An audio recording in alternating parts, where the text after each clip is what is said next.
யக்ஷு time ஆச்சு படு school போகணும் காலையில் ஏம்மா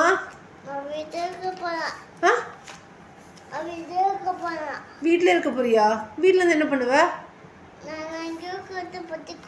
இங்கே உட்காந்து படிக்கிறியா ஏன் ஸ்கூல் போக மாட்டேன் மிஸ் அடிக்க மாட்டாங்கம்மா நீ ஹோம்ஒர்க் பண்ணுறேன் மிஸ் அடிக்க மாட்டாங்க நம்ம ஸ்கூலுக்கு போகலாம் காலையில் ஸ்கூல் போகணும் அப்போ தான் குட் கேர்ள்ஸ் எல்லாம் ஸ்கூல் போவாங்க நான் அம்மா ஸ்கூலுக்கு வரேன் நான் ஸ்கூலுக்கு போகல நீ ஸ்கூல் போகலையா ஏன் போக மாட்டே அப்படிலாம் சொல்லக்கூடாது நாளைக்கு ஸ்கூலுக்கு போகிறோம் நானும் வரேன் ஓகே ஸ்கூலுக்கு போகிறோம் ஸ்கூலுக்கு போயிட்டு ஈவினிங் வந்துடலாம் அம்மா வரேன் ஆமாம்